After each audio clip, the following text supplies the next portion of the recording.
Pessoal, boa noite. Eu sou Matheus, aluno da Pontifícia Universidade Católica de Minas Gerais, PUC Minas, estudo no Campo Cerro. A gente está cursando a disciplina de Direito Econômico, a professora Pilar. E a gente está com a proposta de trabalho de fazer um vídeo a respeito de agências reguladoras e, e entrar um pouco na ANAEL, que é uma modalidade de agência reguladora. E a gente vai discutir o papel da ANAEL na definição das tarifas de energia elétrica. Então, ou seja, a gente vai fazer um breve histórico, a respeito da agência e posteriormente a gente vai entrar no tema ANAEL. Pois bem, o Brasil passou por uma fase que ele não estava dando conta de desenvolver as atividades essenciais previstas constitucionalmente, na qual ele deveria prestar. Então, o que o Brasil começou a fazer? Ele copiou do modelo norte-americano as agências reguladoras. Ou seja, ele passou a atribuir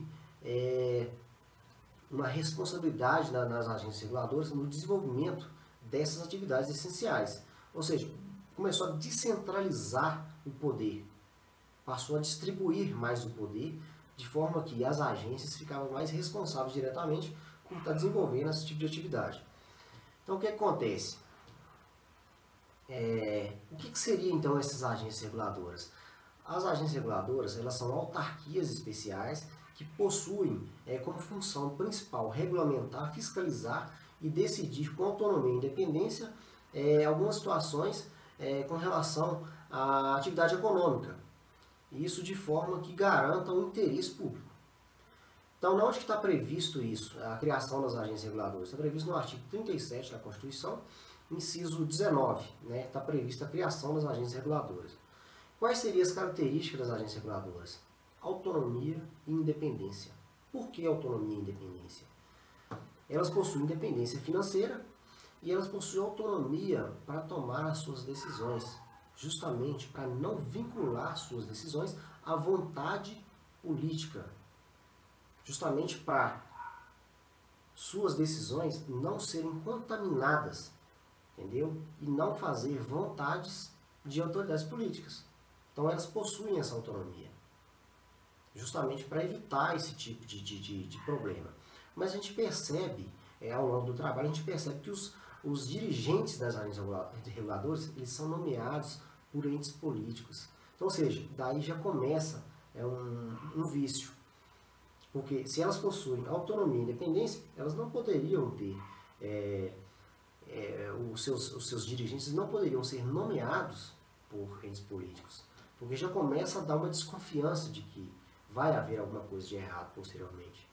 Então, qual seria a finalidade das agências reguladoras?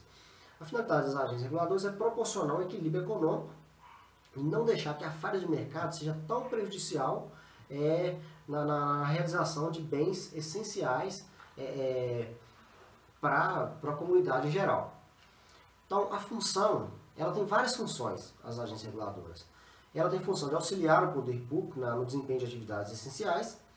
Ela tem função de regular os serviços prestados pelas concessionárias de serviço público. O que são as concessionárias de serviço público?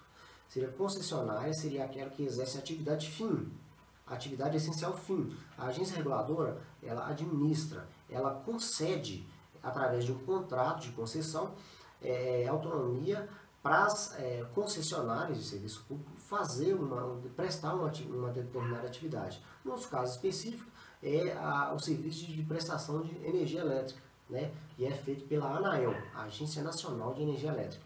Ou melhor, que é feito pela CEMIG, a concessionária é a CEMIG. A ANAEL é a concessionária. O que seria, então, essa falha de mercado que eu havia falado anteriormente? No tema específico que nós estamos falando, a falha de mercado se dava por dois motivos. Seria através da formação de um monopólio natural, e pelo fato da energia ser considerado um bem público. Então, ou seja, o monopólio é um desequilíbrio econômico que ocorre. No caso da energia elétrica, começou a se formar, na verdade, uma empresa só começou a dominar o serviço de energia elétrica num determinado região. O que acontece? Foi criado nesse sentido a Agência Nacional para não deixar que esse monopólio natural que surgiu prejudicasse a concorrência e prejudicasse ao consumidor final. Então, ou seja, para não causar um desequilíbrio financeiro, foi criada a Agência Nacional para controlar isso, esse monopólio natural que a gente chama de falha de mercado, que foi criado na época. Então a gente vai fazer agora uma análise à luz do papel da ANAEL na definição das tarifas de energia elétrica. Então, a ANAEL, primeiramente, é a Agência Nacional de Energia Elétrica, foi criada pela Lei 9427 de 96, e essa lei disciplina o regime e dá outras providências. O que tem que ser feito? Pois bem, a energia elétrica, gente, ela é um bem essencial. Para isso, você não paga somente o valor da energia elétrica, você paga a disponibilidade do bem. Você não paga somente o consumo, você paga a disponibilidade do bem. Então, beleza. Para isso, a gente vai ver que na tarifa de energia elétrica incide várias coisas, tipo ICMS, o custeio com a transmissão. Então, várias coisas incidem na tarifa de energia elétrica. No caso específico do ICMS, ele é um grande responsável pelo valor da energia elétrica. O ICMS ele pode chegar a 30% do valor da energia elétrica, do valor mensal da energia elétrica. Então, o que fala o artigo 155 da Constituição Federal? Fala que poderá ser seletivo em função da essencialidade das mercadorias e serviços, no caso do ICMS. O ICMS, gente, na verdade eu vou fazer o seguinte, eu vou fazer uma interligação aqui entre o direito tributário e o direito financeiro, econômico, para a gente estar desenvolvendo alguns conceitos que são essenciais durante o nosso estudo. Então, beleza. O que são tributos fiscais? São aqueles tributos que possuem finalidade essencial à arrecadação. E o que são tributos? Tributos são formas que o Estado tem de abastecer os cofres públicos. É através disso que o Estado consegue desempenhar algumas atividades que estão previstas constitucionalmente. Então, os tributos são algumas formas de contribuição, de arrecadação, na verdade, que o Estado tem para abastecer os cofres públicos. Então tá. E tributos extras fiscais? São tributos que, além da finalidade de arrecadação, têm a finalidade de estimular ou desestimular alguma conduta. Para quê? Para manter o equilíbrio econômico.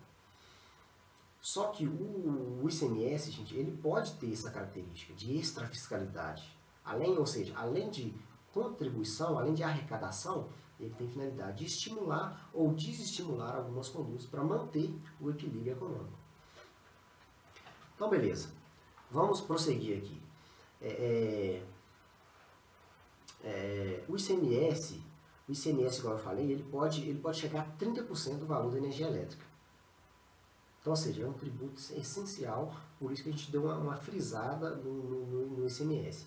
Então, tá bom. O que seria, então, tarifas de energia elétrica? E por que a energia elétrica é essencial?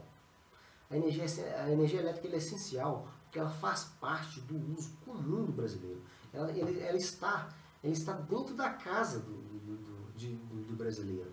Você acorda usando energia elétrica e você dorme usando energia elétrica. Por isso ela se tornou um bem essencial e por isso ela é objeto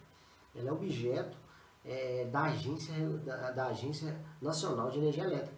Para isso foi criada uma agência nacional para regular a questão da energia elétrica no Brasil. Pelo fato de ela ser um bem essencial e importante demais para nós consumidores. E o que seria então a tarifa de energia elétrica? A tarifa de energia elétrica ela é o preço cobrado por quilowatts-hora, ou seja, aquele padrão que fica na posta da residência, ele é o responsável por medir a quantidade de energia que cada consumidor usa. De acordo com isso, é estabelecido um valor que o consumidor irá pagar mensalmente com relação ao gasto que ele teve. E o que vem a ser, o que vem incluído então nesse preço da energia elétrica? A energia elétrica ela vem incluído na tarifa custos para aquisição de energia elétrica, vem incluído custos relativos ao sistema de distribuição, custos relativos ao sistema de transmissão, perdas técnicas e não técnicas das concessionárias, encargos e impostos, igual eu falei, dei um exemplo aqui do ICMS, infelizmente não vai ter como entrar nos demais tributos incidentes na energia elétrica, pela questão do tempo. Então, beleza. E por que, então, que no preço, na tarifa da energia elétrica, vem tudo isso? Porque trata de um bem essencial, né? Um bem que faz parte